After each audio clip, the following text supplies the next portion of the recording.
그 내용은 가난하다는 이유 하나만으로 아내는 남편과 자식을 버리게 되고 남겨진 남편은 그 백혈병에 걸린 10살도 채 되지 않은 그 아들을 돌보는 부자간에 뗄 수 없는 절절한 사랑의 이야기입니다.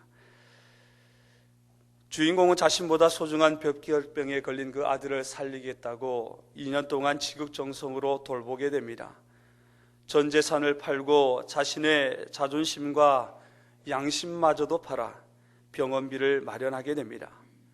마지막에는 아들의 수술비를 마련하려고 불법인 줄 알면서도 아빠로서 해줄 수 있는 마지막 일이라 생각하여 자신의 한쪽 눈을 팔려고 합니다.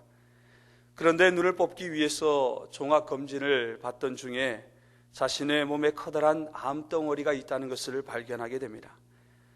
그는 자신의 고통은 아랑곳하지 않고 아들을 살려달라고 하나님 앞에 애원합니다.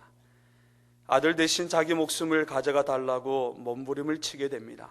그 덕택이었는지 아이는 골수 이식에 성공하게 되어 건강을 회복하지만은 주인공은 그 아버지는 간암 말기로 죽어가게 됩니다. 결국 아들을 엄마에게 보내고 자신은 아들과 40일 동안 함께 지냈던 그 산골 마을로 들어가 조용히 죽음을 맞이함으로 그 소설은 마치게 됩니다. 아버지와 그 아들 간의 사랑이 어떤 것인지를 생각하게 하는 휴먼 스토리이기도 합니다. 철없는 우리는 때때로 부모님의 사랑을 너무나 당연한 것으로 여기며 살아갑니다. 그러고 보면 우리는 조건 없는 그 부모님의 사랑이나 대가를 바라지 않고 자신의 모든 것을 희생하는 부모님의 사랑을 참으로 깊이 헤아릴 줄 모르는 불효자들인 것 같습니다. 효도가 무엇이라고 생각을 하십니까? 여러 가지 생각이 있겠지만은 효도라 함은 부모님을 아는 것입니다. 효도라고 하는 것은 부모님을 아는 것이다. 그분들이 나에게 행하시는 모든 것이 사랑이라는 사실을 알고 고마운 마음을 가지는 것이야말로 효도의 첫걸음이라고 말씀할 수 있습니다. 한국 사람은 역시 한국 사람이기에 한국적인 효도의 개념이 있습니다. 첫째, 한국적 효도의 개념이 무엇이냐 보았더니 부모님을 장수하도록 모시는 것이 첫째 되는 효의 개념이다. 물론 사람이 죽고 사는 것이 어찌 인간적으로 어찌 자식에 있겠습니까마는 이유야 어쨌든 부모가 일찍 세상을 떠나게 되면은 그거는 자식 탓이요. 그래서 자식은 죄인이 됩니다. 나 때문에 돌아가셨다고 가슴을 치며 또한 나로 인해서 부모님이 돌아가셨다고 하는 이 자신을 불효자라고 얘기하는 것이야 볼 때마다 부모님을 오래 살도록 모셔야 효자지 어쨌든 일찍 돌아가시면은 그 자녀는 용서할 수 없는 죄인이 되고 맙니다. 두 번째 효의 의미는 부모님을 편안하게 모시는 것을 의미합니다. 먹는 것이나 마시는 것 그리고 입는 것 무엇보다도 특별히 마음을 편안하게 모시는 것 그것이 효도의 한국적 두 번째 개념입니다.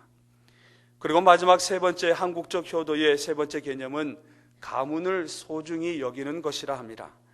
그래서 대를 이어갑니다. 요새 세계적으로 문제되는 것이 비혼, 결혼하지 않는 것, 또한 둘째는 불임이라고 이야기를 합니다.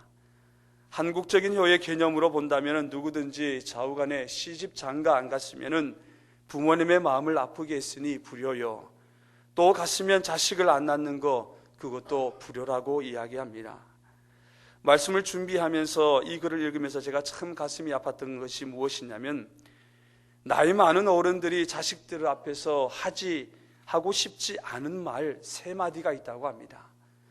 나이 많은 어른들이 자식들 앞에서 하고 싶지 않은 말 세 마디. 첫째는 자식들 앞에서 아프다고 말하고 싶지 않다고 합니다. 제발 안 아팠으면 좋겠는데 자꾸 아프게 됩니다. 아프다고 하면은 자녀들이 귀찮을까봐, 자녀들이 걱정할까봐 아프다라는 말하는 거 그렇게 싫다는 것이죠. 둘째는 자식들 앞에서 외롭다는 말을 하기가 두렵다고 합니다. 사실 많이 외롭습니다. 자식이 아무리 많아도 외로운 건 외로운 것이지요. 그러나 내가 외롭다고 한다면은 그 자식들이 뭔가 부모를 잘못 모셔서 그렇지는 않을까 할까봐 그런 그 말을 하고 싶지 않다고 얘기합니다. 그리고 마지막 세 번째, 부모님들은 자식들에게 배고프다는 말을 할 수가 없다고 합니다. 뭘 잡수고 싶어도 혹시라도 귀찮게 여기지는 않을까 해서 배고프다는 말도 제대로 할 수가 없다고 하네요. 이것이 바로 부모의 마음입니다. 영국의 문학가였던 W. 스콧이라는 사람이 우리가 잘 알고 있는 유명한 말을 남겼습니다. 피는 물보다 진하다. 부모와 자식의 관계는 길 가다가 만난 우연한 관계가 아니라는 것이죠. 혈연의 관계라고 하는 것은 모든 것을 우선하는 관계입니다. 자식이 아무리 잘못된 짓을 해도 부모는 용서하고 감싸 주어야 하고, 부모가 아무리 악하고 부모가 아무리 실수해도 자식은 부모를 버려서는 안 된다는 것을 의미합니다. 부모 자식 간의 인연은 끊는다고 끊어지는 것도 아니요, 맺는다고 맺어지는 것도 아닙니다. 한번 이루어지면 영원한 관계가 바로 부모와 자식의 관계입니다. 그런데 참으로 안타까운 것은 내가 아직 효도가 무엇인지 채 깨닫기도 전에 부모님이 돌아가셨다는 사실입니다. 이제야 효도가 무엇인지 알았고 그 희생을 알 것 같고 그 사랑을 돌려드리고 싶은데 부모님은 곁에 계시지 않더라는 겁니다.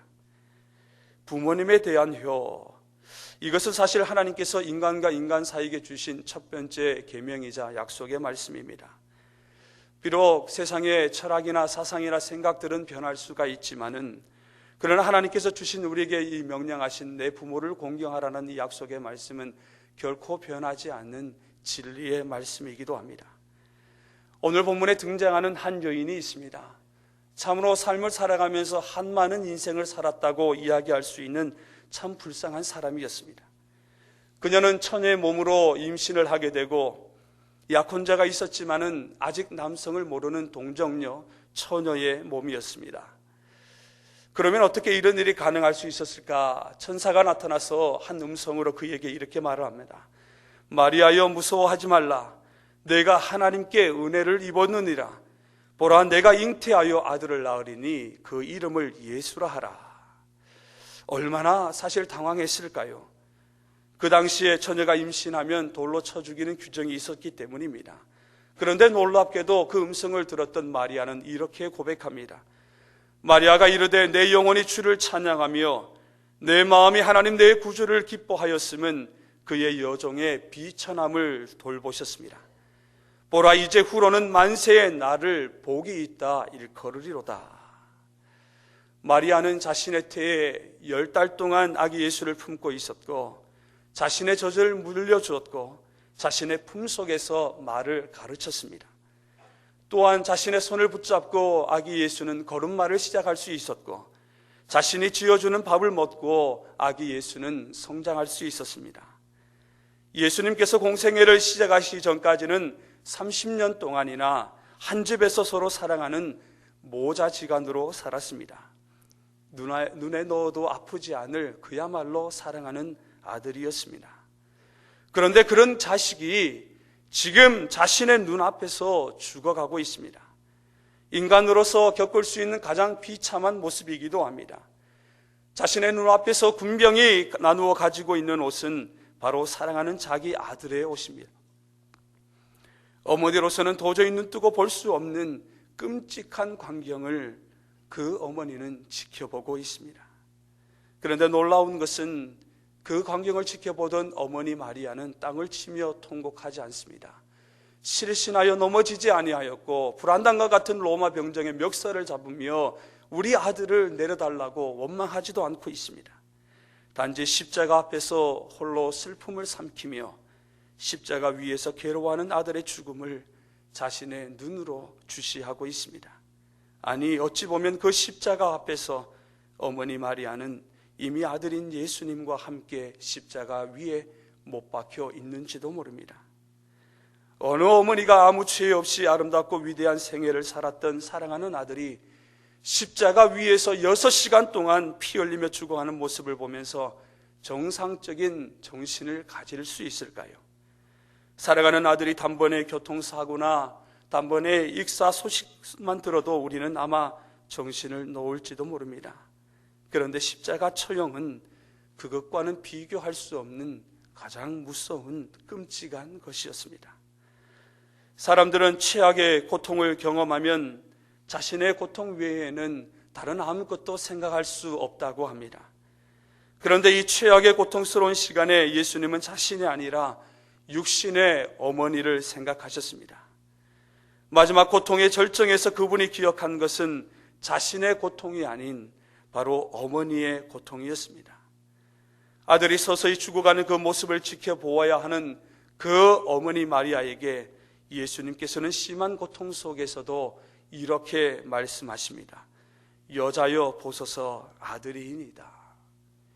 여자여 보소서 아들이니이다. 바로 이것이 십자가상에서 말씀하신 예수 그리스도의 세 번째 말씀입니다. 이 여자여, 이 귀나이라는 호칭은 존경하는 상대에 대한 경칭어입니다. 따라서 이 구절을 원문의 뜻에 더 가깝게 번역하면 이런 말이 됩니다. 존경하는 어머니, 제가 바로 당신의 사랑하는 어머니의 아들입니다.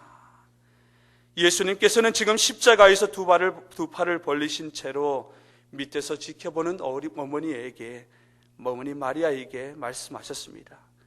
존경하는 어머니 보십시오. 제가 바로 당신의 사랑하는 어머니의 아들입니다.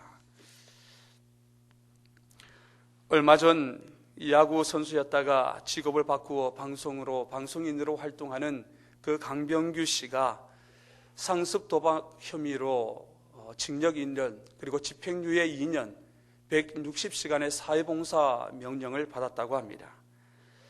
그리고 그는 기자들 앞에서 이렇게 말문을 열었습니다. 정말 죄송합니다. 단지 문구상이 아니라 진심으로 뉘우치고 있고 지금 이 상황이 꿈을 꾸는 것이었으면 좋겠습니다. 내 자신도 모르고 있다가 잘못을 느꼈을 때는 정말 잘못됐다는 것을 알았습니다. 그리고 잠시 침묵이 흐른 뒤에 계속 이런 말을 합니다. 자식인데도 편하게 말 한마디 못 물어보셨던 부모님께 정말 죄송합니다. 자식인데도 편하게 말 한마디 못 물어보셨던 부모님께 정말 죄송합니다 하며 부모님 이야기를 전하며 참았던 눈물을 쏟아내는 것을 보게 되었습니다. 그런데 보십시오. 오늘 주님께서는 세상에서 말하는 악독한 죄를 지어 그 참혹한 십자가에 못 박히셨습니까? 남을 해하며 남에게 거짓을 말하고 남의 것을 빼앗으며 또한 남에게 잘못을 저지르셨습니까? 그렇지 않으면 돈을 많이 벌어서 부모님을 호강시켜 드려야 했는데 이렇게 죽어가서 죄송합니다라는 인생의 실패자의 모습으로 나아가고 있었습니까? 그 어느 것도 결코 아니었습니다. 지금 예수님 앞에 서 있는 어머니 마리아말로 예수님이 누구신지, 예수님이 왜 그토록 참혹하게 돌아가셔야 하는지를 알고 있는 유일한 증인이기도 합니다. 그렇다면 우리는 십자가 위에서 사랑하는 어머니를 향하여 보소서, 여자여 보소서 아들이니이다, 이렇게 말씀하신 예수님의 말씀에 깊은 의미를 찾아볼 수 있어야 하겠습니다. 그 말씀은 영적으로는 하나님의 아들로서, 예수님이 하나님의 아들로서 이 땅의 모든 죄인을 구속하시기 위해 자신의 십자가에 못 박혀 죽어야 할 메시아, 그 그리스도의 사명을 이루어냈다는 자기 선언이요 자기 확신의 고백이었습니다. 전 인류를 위해 십자가에 못 박혀 돌아가시는 하나님의 아들께서 당신을 낳고 키워준 어머니 마리아를 향하여 보십시오, 당신의 사랑하는 아들입니다. 또한 육신적으로는 어머니의 아들답게 잘 자라도록 사랑과 정성의 보살핌에 대한 아들의 어머니에 대한 마지막 감사의 고백이기도 합니다. 어머니 감사합니다. 어머니의 아들로서 한 점 부끄러움 없는 삶을 살았습니다. 어머니의 아들로 태어난 것이 정말 자랑스럽습니다. 지금 자신이 그 어머니의 아들로 태어난 것이 얼마나 자랑스러웠으면 그 마지막 순간 그 참혹한 십자가 위에서 감히 이런 고백을 할 수 있었겠습니까? 고려장이라는 말을 우리는 익히 잘 알고 있습니다. 고려시대의 부모가 늙고 병들면 자식들이 지게에 업고 갖다 버리는 풍습입니다. 그러나 그 풍습은 사실이 아니라고 이야기합니다. 그것은 일본인들이 만들어내었다고 하네요. 그런데 요즘 경제 불황의 여파로 인해서 최근 몸이 편찮은 부모를 병원에 버리고 달아나는 현대판 고려장이 늘고 있다라고 이야기합니다. 그저께 뉴스에 나온 기사를 제가 보게 되었는데, 청주의 한 병원에 입원한 그 60살 김모 할머니에게는 자식들이 찾아오지 않는다고 합니다. 생명이 위독했던 그 김 할머니를 병원에 맡긴 뒤에 병원비가 연체되자 발길을 끊었다고 합니다. 김 할머니는 그래도 자식들 편인데 이렇게 이야기합니다. 보고 싶긴 뭘, 내가 오지 말라고 해서 안 오는 건데 애들이 그냥 기절을 하더라고, 병원 냄새만 맡으면. 그래서 내가 못 오게 하는 것이. 할머니는 이미 가족과 연락도 끊겼고 병원 측이 주소지를 찾아봐도 우편물만 즐비하게 쌓여 있었다고 합니다. 최근 경기 침체의 여파로 이렇게 자식들이 몸이 아픈 부모를 병원에 맡긴 뒤에 병원비를 내지 못해 버리고 달아나는 이 현대판 고려장이 부쩍 늘어나고 있다고 합니다. 그러나 보십시오. 십자가 위에서 처절한 고통과 아픔의 장소인 그 골고다 언덕에서 주님은 지금 자기를 지켜보며 괴로워하는 어머니를 향하여 이렇게 말씀합니다. 어머니 보세요. 어머니의 아들입니다. 어쩌면은 예수님의 그 말씀 한마디로 인해서 처녀의 몸으로 잉태하게 된 마리아, 세상 사람들로부터 겪어야만 했던 온갖 고초와 그 고난의 고통이 눈 녹듯 사라졌을지도 모릅니다. 험악한 십자가의 죽음의 현장에서 예수님과 그 어머니 마리아가 보여주는 최후의 장면은 그야말로 아름다운 한편의 러브스토리였습니다. 죽어가는 아들의 모습을 보면서 통곡하고 절규함으로 그 아들의 고통을 배가시키는 것이 아니라 의연하게 자신에게 부여된 거룩한 사명의 길을 가는 아들을 성원하고 있는 어머니, 그리고 그 어머니의 노후를 가장 사랑하는 자신의 제자에게 부탁하는 아들의 모습에서 우리는 가장 엄숙하고 경건한 모자 간의 사랑, 가족 간의 사랑을 발견하게 됩니다. 십자가의 그 극심한 고통 속에서 어머니를 생각하는 예수님의 그 공부모 공경의 효심은 정말 대단한 것이지요. 예수님은 인류의 죄를 대속하는 그 거룩한 영적인 사명을 완수하면서도 인간적인 효의 도리를 잊지 아니하시고 어머니를 사랑하는 제자 요한에게 부탁하셨습니다. 그 말씀을 들은 요한은 그때부터 예수님의 어머니를 자기의 어머니로 모시며 살게 됩니다. 이 또한 얼마나 아름다운 모습인지 바로 교회 공동체의 모습이 되어야 합니다. 사랑하는 성도 여러분, 고난의 주간을 보내며 예수님께서는 임종을 맞으시면서 그 십자가 위에서 어떤 종교적 강론이나 어떤 사상이나 철학을 선포하신 것이 아니라 부모 공경의 도를 몸소 보여주시며 세상을 떠나셨습니다. 우리의 부모님을 잘 모셔야 하는 것, 혹시 여러분의 부모님은 지금 어디에 계십니까? 여러분의 부모님은 지금 어디서 무엇 하고 계십니까? 오늘의 내가 있기까지 수고와 슬픔을 감당하며 검은 머리가 흰 머리가 되도록 애쓰신 부모님은 지금 어디에 계십니까? 꽃다운 청춘에 나 하나만을 바라보며 사셨던 어머니, 그분은 지금 어디에 계십니까? 십자가 위에서도 내 부모를 공경하라는 하나님의 그 말씀을 지키시기까지 우리에게 모범이 되어주신 주님을 따라 오늘 우리 부모에 대한 사랑과 마음을 몸소 실천할 수 있는 복된 하루가 되었으면 좋겠습니다. 오늘 그 부모님의 입술에서 이런 말들이 많이 들렸으면 좋겠습니다. 아범아, 내가 아프다. 아가야, 내가 많이 아프다. 아범아, 내 요즘 내가 많이 외롭다. 나의 말동무가 되어줄 수 있니? 그리고 아범아, 내가 많이 배가 고프구나. 마지막으로 시 한 편을 읽어드리며 마치겠습니다. 어머니는 그래도 되는 줄 알았습니다. 하루 종일 밭에서 죽으라 힘들게 일해도 어머니는 그래도 되는 줄 알았습니다. 찬밥 한 덩어리로 대충 부뚜막에 앉아 점심을 때워도 어머니는 그래도 되는 줄 알았습니다. 한겨울 샘가에서 맨손으로 빨래 방망이질을 해도 어머니는 그래도 되는 줄 알았습니다. 배부르다, 생각 없다, 식구들 다 먹이고 굶어도 어머니는 그래도 되는 줄을 알았습니다. 구멍난 속옷과 해진 양말을 신어도 어머니는 그래도 되는 줄을 알았습니다. 손바닥이 수세미가 되어 까칠까칠해도 어머니는 그래도 되는 줄을 알았습니다. 아버지가 화내고 자식들이 그렇게 속썩여도 끄떡없는 어머니의 모습, 어머니는 그래도 되는 줄을 알았습니다. 아픈 허리로 손자 손녀들을 돌보아도 아무도 모르게 바쁘다는 자식들 피해 주지 않으려고 혼자 병원 문을 나서는 어머니 모습, 어머니는 그래도 되는 줄을 알았습니다. 돌아가신 외할머니가 보고 싶다고, 우리 엄마 보고 싶다고 그것이 그냥 녹두리인 줄만 알았던 나, 한밤중 자다 깨어 방구석에서 한없이 소리 죽여 울던 그 어머니를 본 후론 어머니는 그러면 안 되는 것이었습니다. 어머니는 그러면 안 되는 것이었습니다. 기도하겠습니다.